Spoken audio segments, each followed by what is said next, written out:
Hi, everybody. This is Silvio Canto in Dallas, Texas, on Thursday, October the 13th. And welcome to our commentary. Well, the big story this morning, the last couple of days, really, but today, more information came out about inflation.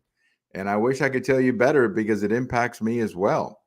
But the inflation numbers were, as they say, higher than expected.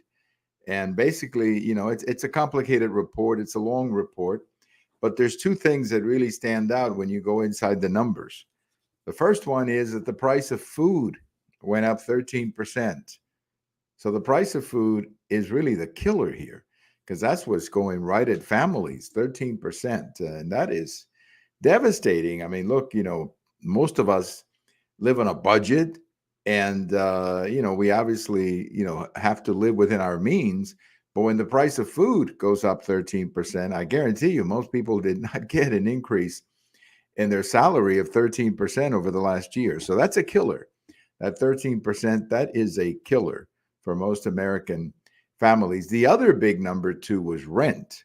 Now, a lot of us are fortunate that we don't pay rent, but or we have our own property or whatever, so at least the mortgage is steady. But if you're out there in the market and you're renting and you're looking for an apartment this fall or a house, it is nasty. The increases are really coming down very hard. Now it varies, of course, from region to region, but overall the rents are going up at an alarming rate. So those two things, the cost of rent, the cost of food, and then some of the other things that happen when those two go up. Obviously, if the price of gasoline goes up, and it's going to go up even more over the next few weeks. So all of these, I mean, if you're at the White House, if you're a Democrat, this is probably the worst possible report about inflation that you could have gotten 2 weeks before the election. So this is just a bad report. I wish I could tell you something better, but I can't. It's just a very bad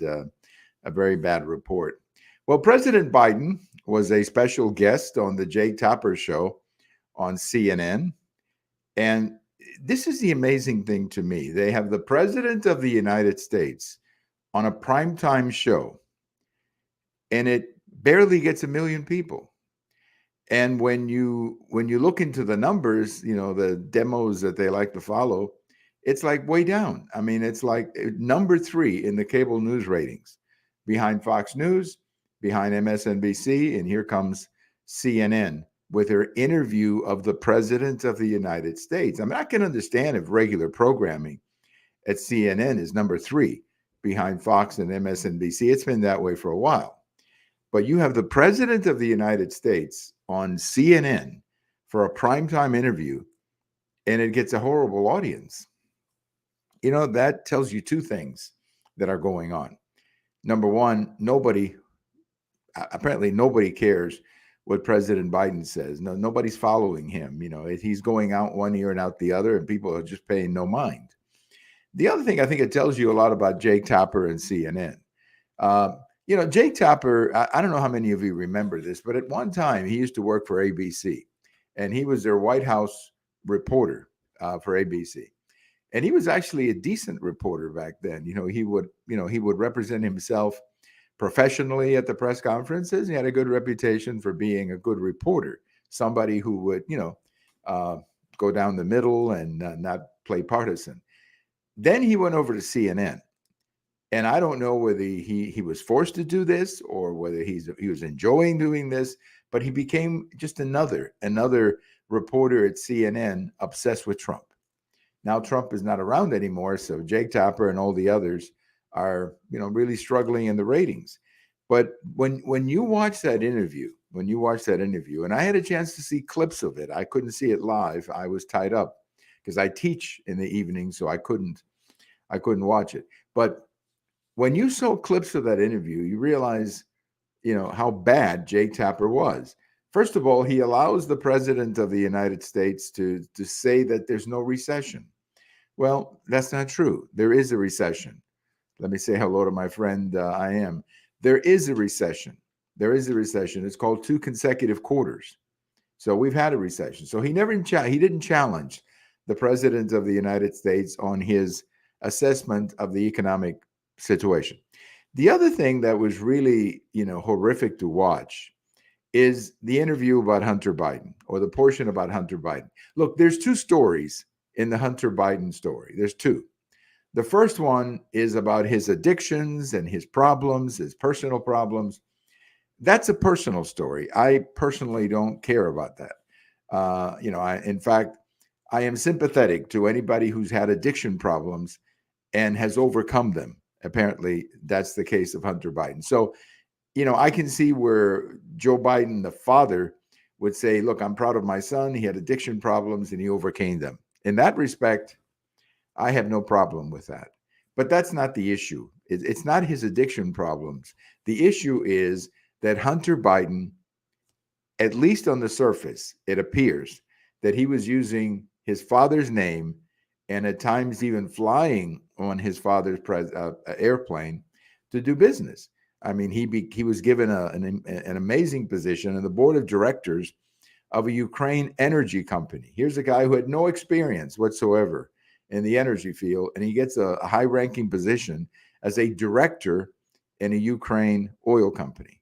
His father was working with Ukraine as vice president. These are the kinds of questions that we need answers for. But you're not going to get them from Jake Tapper, because he basically just gave the president of the United States a pass. Now, look, you can respectfully ask these questions. You don't have to be shouting at the president, but you can ask him. You can ask direct questions. And obviously, Jake Tapper did not ask him. And that's why nobody takes him seriously as a reporter. And that's why nobody takes CNN seriously as a news agency, because they're not asking questions. They're still obsessed with Trump. But unfortunately, the obsession with Trump is killing CNN, as we can see in the ratings. So it was a very bad interview. By the way, speaking of President Biden and his son, he lost a son, I think his first son, oldest son. He lost him to cancer a few years ago. Very sad situation. And, I'm sympathetic to the president and his family about that. But yesterday, the president of the United States was speaking and said that his son was lost in Iraq. Well, no, he was not lost in Iraq. His son was not a casualty of war. His son did serve in Iraq, and we respect him for that, but he didn't die in Iraq because of battles or anything like that. He was not a soldier. That's not how he died. But, this is the stuff that he gets away with, and he never gets challenged. He never gets challenged by anybody in the media. And that's unfortunately one of the reasons the media continues to lose credibility with the American people. How does a man say that I lost my son in Iraq when he didn't? We're talking about the commander in chief. We're not talking here about a stranger. We're talking about the commander in chief. And he says he lost his son in Iraq when he didn't. That's pretty bad as far as I'm concerned. I have a post over at the American Thinkers today talking about how some of the Democrats here in Texas are complaining that the national Democrats are not helping them in South Texas. And as you know, what's happening in South Texas is that there are three very tough districts right now, competitive districts, where there is a possibility that all three are won by three Republican ladies: Monica de la Cruz, Mayra Flores, who's currently a congresswoman, and then Cassie Garcia, who's running against Henry Cuellar. And all three of these districts are now competitive, meaning they're toss-ups. And apparently the Democrats are complaining that the National Party is not helping them in South Texas, that if they lose in South Texas, it's because of the National Party. Look, I don't know whether the National Party is helping or not, but I do know one thing. The Texas Democrat Party has left South Texas behind by focusing on all the irrelevant things and going way to the left and becoming a party of the left, whereas South Texas is very conservative, very traditional. And let me tell you something else too. Energy is a big issue in South Texas because of all of those refineries in Corpus Christi and in South Texas. And when the National Democrat Party becomes anti-oil, that's hurting them in South Texas. So I'm not sure how much here the problem is the National Party or simply the policies or the things that Texas Democrats are saying. Yesterday I mentioned that Alejandro Mayorkas, the Secretary of Homeland Security, responsible for the border, that he had known about the fact that these agents who were accused of whipping migrants, the fact that that whole thing was a lie. Well, Jonathan Turley, Professor Jonathan Turley, is calling on the secretary to resign over this. And I think that's true. I think if the secretary knew a year ago that that whole story was a lie, and yet he went on TV and attacked these Border Patrol agents, man, that guy needs to be out of there. He needs to resign. And again, where was Jake Tapper last night when he was interviewing the president? Why didn't he ask him about this? Important story as far as I'm concerned. His administration was attacking these Border Patrol agents. Where was Jake Tapper? I guess he did not want to ask that question. You know, a lot of times we talk about healthcare and government healthcare, and I would recommend that you take a look at what's happening in England, where the public healthcare system has completely broken down. And millions of people are waiting in line to get basic services and to get operations. You know, a lot of people like to criticize our private healthcare system, but you know what? It's the best in the world. It works extremely well. And all you got to do is look at the number of Canadians who cross the border every year to get service in our private healthcare clinics, and look at what's happening in the UK. Disaster. Millions of people who cannot get healthcare because bureaucratic reasons. You know, that's the problem. Well, we're going to leave you today with a happy birthday. Actually, a couple of happy birthdays.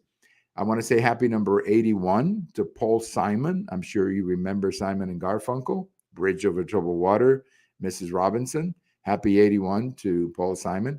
And happy number 80 to one of the real personalities here in North Texas, Jerry Jones, the owner of the Dallas Cowboys. You know, I still remember that day in the spring of 1989, I think it was in February, when the big story broke that this guy, Jerry Jones, this guy from Arkansas, was going to buy the Cowboys, and that Tom Landry was on his way out. I remember that.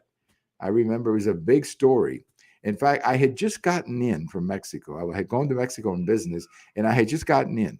And I went to, was at the airport, and I saw the newspaper, and I picked it up, and I read a little bit about it. And then by the time I got home, I guess the next day, they confirmed it. Jerry Jones bought the team in 1989. By 1994, they had 3 Super Bowls. I mean, very successful run. Since 1994, I don't think, they have not been back in the Super Bowl. And I think they've been to the NFC Championship game a couple of times, and that's it. So the club did not do as well in the last 30 years as it did in the first 5. But that doesn't mean Jerry Jones is a bad owner. But certainly, I'm sure he wishes that the story was a little bit different. 80 years old, Mr. Jerry Jones. I don't know when he's going to hang it up. I mean, he's still running the team. I mean, he's still the micromanager. He does everything. He doesn't want to let go. When he's going to let go, I don't know. But he's, let's just say he loves publicity, and he certainly knows how to get it, Mr. Jerry Jones. So I think overall, he's been a good owner, and I like him. But it's just a shame that the team has not been more successful, at least getting to the Super Bowl, or more successful in the postseason than they were those first 5 or 6 years that he was here. Now, some people will say that's because of Jimmy Johnson. I don't know about that, but clearly Jimmy Johnson was a very successful coach as well. Thank you for watching. Thank you for listening. Have a great day. This is Silvio Canto in Dallas, and we'll talk to you later.